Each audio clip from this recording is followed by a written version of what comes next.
नमस्कार दोस्तों, मेरा नाम है आशुतोष और आप देख रहे हैं डायनामिक इम्पल्शन। आज के इस वीडियो में हम बात करेंगे 23 अक्टूबर 2022 के करंट अफेयर्स की। और ज्ञान को कभी बीच होना चाहिए, इसलिए वीडियो को अंत तक अवश्य देखिएगा। और हाँ, आप सभी जानते हैं कल दीपावली है, अभी एडवांस में शुभकामनाएं। कल तो देंगे ही, है ना। ध्यान रखिएगा, बहुत ही अच्छे से मनाइएगा। एक दिन की छुट्टी ले लीजिएगा आप अपने कामों से, जो भी पढ़ाई है उससे, और अपने परिवार को अच्छे से समय दीजिएगा। दीपावली के दिन अच्छे से सब कुछ करिएगा, पूरी पूजा वगैरह जो भी होगा सब अच्छे से करिएगा, है ना। पूरा समय अपने परिवार को ही दीजिएगा। तो चलिए शुरू करते हैं सबसे पहली जानकारी के साथ।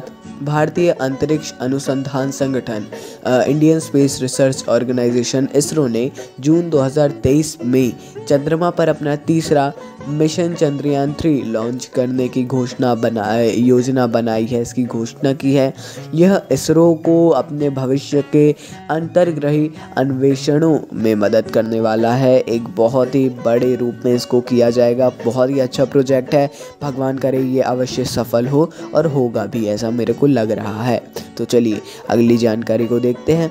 अगली जानकारी, युवा कार्य एवं खेल मंत्रालय ने गृह मंत्रालय के साथ सहयोग से नई दिल्ली में 14वें जनजातीय युवा आदान प्रदान कार्यक्रम का आयोजन किया है। इसमें किन दो मंत्रालयों का कार्य है? तो युवा कार्य एवं खेल मंत्रालय और गृह मंत्रालय का।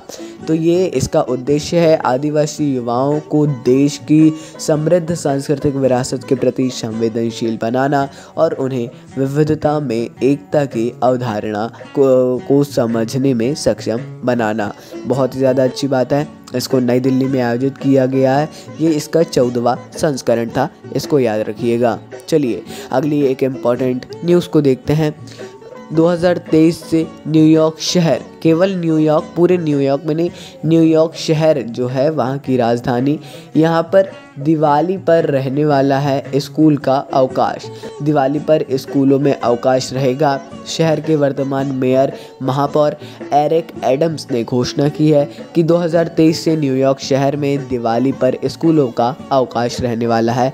ये बहुत ज़्यादा अच्छी बात है और बहुत ही ज़्यादा खुशी की बात भी है। चलिए अगली जानकारी को देखते हैं। असम सरकार और US agency for international development USAID ने अक्टूबर 2022 में trees beyond forest in India, TOFA या टोफ़ी, जो भी इसको कहा जाए आगे वो नहीं पता है ना। ये TOFI है। इस कार्यक्रम को शुरू किया है किसने? असम सरकार और US agency for international development ने। इसका उद्देश्य है किसानों, कंपनियों और निजी संगठनों को राज्य के पारंपरिक जंगल के बाहर वृक्षों के आवरण का विस्तार करने के लिए एक साथ लाना। किसानों को, कंपनियों को, निजी संगठनों को एक साथ लाना है। किस लिए? जो बाहर वृक्ष है उनके आवरण के लिए।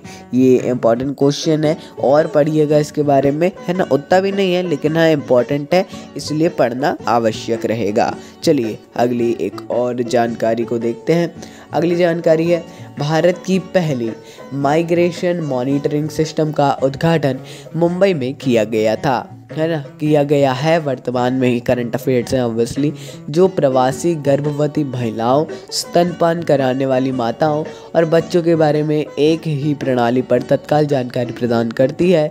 इसे महाराष्ट्र सरकार के महिला एवं बाल विकास विभाग द्वारा विकसित किया गया है और इसको महाराष्ट्र में ही इसका उद्घाटन भी किया गया है। चलिए अगली जानकारी को देखते हैं। हर साल 23 अक्टूबर को तिल दिवस मनाया जाता है। तिल दिवस हिंदी मीडियम वाले जानते होंगे, जो हिंदी माध्यम से पढ़े हैं या हिंदी माध्यम के बारे में जानते हैं। तिल दिवस इंग्लिश मीडियम में मोल डे इसको कहा जाता है, जो कि सभी रसायन विज्ञान के प्रति उत्साही लोगों के बीच लोकप्रिय है। मोल क्या है? मोल आप सभी लोग जानते हैं, इसके बारे में बताते हैं, है ना। ये मोल केमिस्ट्री में होता है। इस दिन उत्सव सुबह 6:02 पे शुरू होता है और ख़त्म होता है कब? 6:02 में ही। 6.022 × 10⁻23 इसकी वैल्यू होती है। बाकी ये एक इम्पॉर्टेंट क्वेश्चन है ना। केमिस्ट्री को मापने की इकाई है एक मोल। एक मोल मतलब एटम्स कितने आते हैं, एक मुट्ठी बोल सकते हैं आप। हिंदी में इसको तिल बोला जाता है। इसके लिए एक विशेष दिवस भी मनाया जाता है। याद रखिएगा 6.022 × 10⁻23।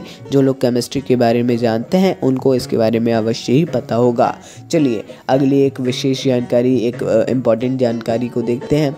जलवायु पारदर्शिता 2022 रिपोर्ट के अनुसार अत्यधिक गर्मी के कारण भारत को सकल घरेलू उत्पाद के 5.4% का नुकसान हुआ, जो 2021 में G20 देशों में सबसे अधिक है। एक ये बहुत ही गंभीर बात है। रिपोर्ट के अनुसार अमेरिका के 25% की तुलना में भारत वैश्विक उत्सर्जन के केवल 3% ही जिम्मेदार है। फिर भी भारत की लगभग 10% आबादी 1.5 डिग्री सेल्सियस पर लू के संपर्क पर आ सकती है। एक ये वाकई में बहुत ही गंभीर करने वाला टॉपिक है। इसका मतलब है हीट वेव से बहुत ज़्यादा तकलीफ़ हो रही है और G20 में अभी तक ये GDP के मामले में देखा जाए तो भारत इसमें सबसे पीछे है। चलिए अगली जानकारी को देखते हैं।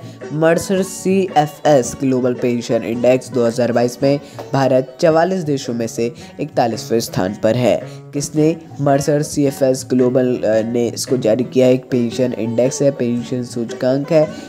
इसमें 41वें स्थान पर है भारत 44 देशों में, है ना। रिपोर्ट के अनुसार भारत को निजी पेंशन व्यवस्था के तहत कवरेज को बढ़ाना ज़रूरी है, निजी पेंशन व्यवस्था में, है ना। और 2021 के सूचकांक में 43 देश थे और 40वां स्थान प्राप्त किया था। ज़्यादा बदलाव नहीं हुआ है। तो चलिए दोस्तों, ये थी अंतिम जानकारी। बाकी कुछ भी कन्फ्यूज़न हो आप कमेंट सेक्शन में पूछिएगा, है ना। मिलते हैं अगली वीडियो में। नमस्कार।